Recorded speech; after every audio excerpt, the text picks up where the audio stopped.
Rachel, I want to ask you a provocative question because I respect your take on these things so much. You and I share the belief that Donald Trump's a threat to democracy, our institutions. I don't know that the stakes have been this high in modern history in a presidential election.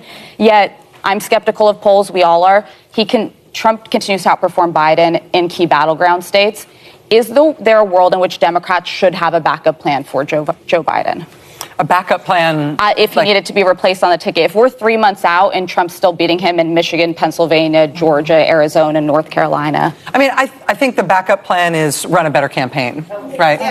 There's no reason that Joe Biden's record as a president is a very, very strong record. I mean, we are the economic envy of the world. Right. Doesn't mean our economy is perfect, but literally we are the envy of the world. We've got a better situation than anybody. We've got unemployment rates that we haven't seen in generations. We've got economic growth that any major country in the world would kill for. Yeah, but that's not the information that they're getting on Fox. Wait. But it's true. And so Biden hasn't been disqualified from running for the presidency by anything having to do with any of his performance. It's just that it's going to be a tough fight. Yeah. And so I think the backup plan is fight harder. Yeah. The backup plan is make sure you win the Senate. The backup plan is people should volunteer earlier and do more and give more money and do all of those things. And there's no reason, I think, to have it be there be this fantasy that Biden's not the president and that Biden isn't the nominee. He is, and he's going to be. And I think that's a fixed variable. When Donald Trump won the election in 2016, fair and square, he said it was rigged. He won the Republican primaries. He said they were rigged. He ran for re-election in 2020. Before the election, he said it was rigged. Then when he lost the election, he said it was rigged. He does not like elections. He does not like voting as a system by which we decide who's going to be the president. Yeah, right. When he was running for re-election in 2020, the Republican Party decided they were no longer going to have a platform. They abolished their platform and said, our new platform is whatever Donald Trump wants, we're for that. That's right. So if you don't stand for anything other than what he wants, you don't vote, you just put him in power. Yeah.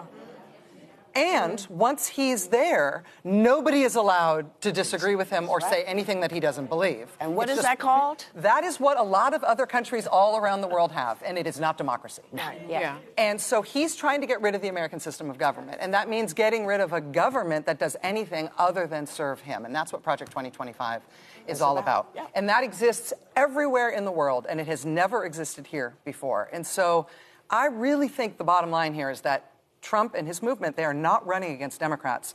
They're running against democracy. Yeah. They're running against the democratic process. They want to radically change the kind of system that we have, the government that we have. Yeah. And we're alive as American citizens in that time, and we're going to be the ones who decide if the American system of government survives or if it's taken over instead by a strongman authoritarian form. Right. And this is what Steve Bannon wanted. Yeah. And predicted. Looking at Richard Meadow was being interviewed. We all know Richard Meadow. Richard Meadow talked about, she was being asked about the campaign, that do she think dropping Biden would be a good one?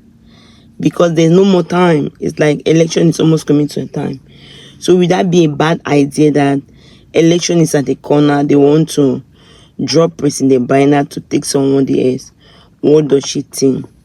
She said that President Biden will be a very good candidate, and he has been a good candidate. All of us see that the economic has been booming. People don't more have student loan. Compare the American economy to the war.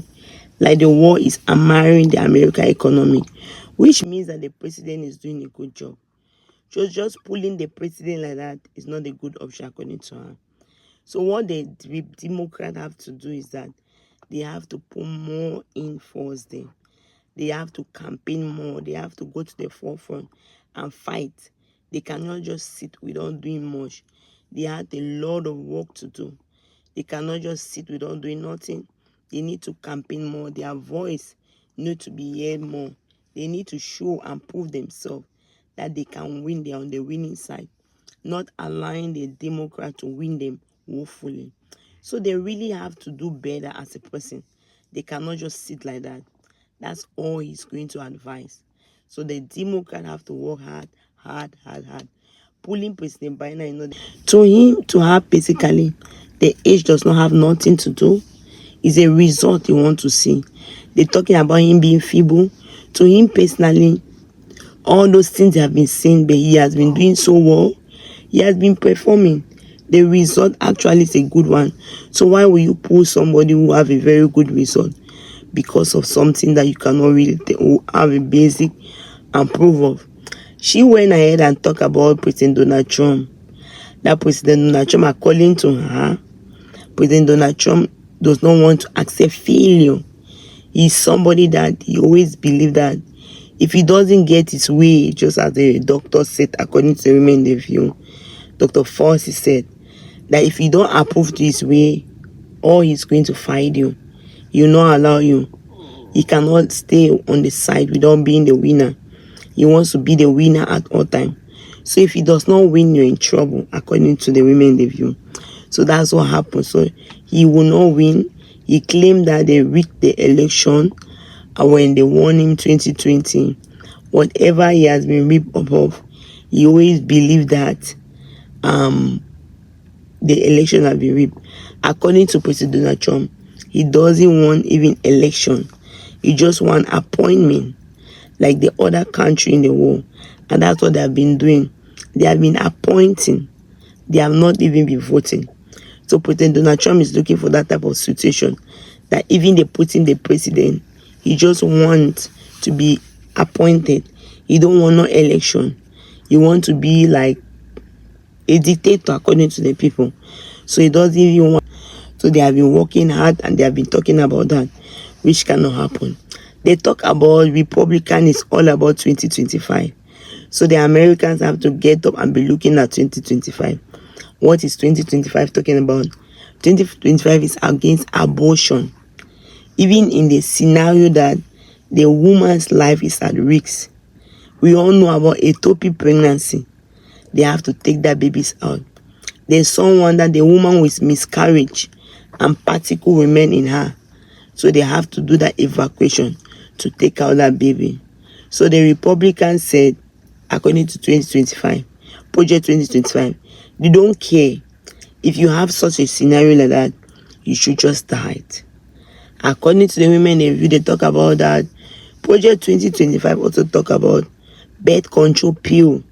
Women's rights will be seized. So you cannot even have no birth control pill. You keep having those babies, but you could have no more. So if you have 10 babies, so they are looking for a way that people have children that they cannot take care of. Then they will be leaning on the government. So the economic system will be bad. There will be a lot of crimes wave will increase. Because sometimes the mothers, the parents cannot afford all those children.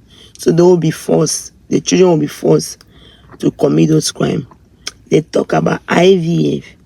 No more IVF. Some women depend on IVF. If there's no IVF, some people will not even be able to have children.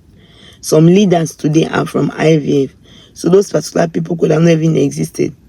Because they talk about abusive marriage, no divorce. So no matter how abusive the marriage is, you will stay in that marriage. You will die there. There's no reason for you to divorce your husband. Even in a domestic violence situation, there's no care. You have to stay there. They talk about being that, even the Bible talk about that a woman have the right.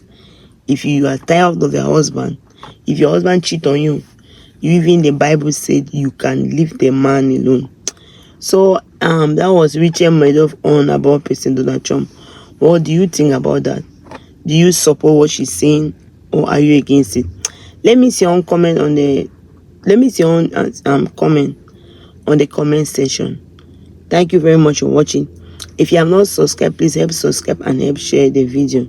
Sharing the video will make it visible, and this will help to promote the video and encourage us to keep putting new videos daily. Thank you very much. God bless. Please help subscribe and help share the video. Sharing the video will make it visible, and this will help to promote the video and encourage us to keep putting new videos daily. Thank you very much. God bless. Please help subscribe and help share the video. Sharing the video will make it visible, and this will help to promote the video and encourage us to keep putting new videos daily. Thank you very much. God bless.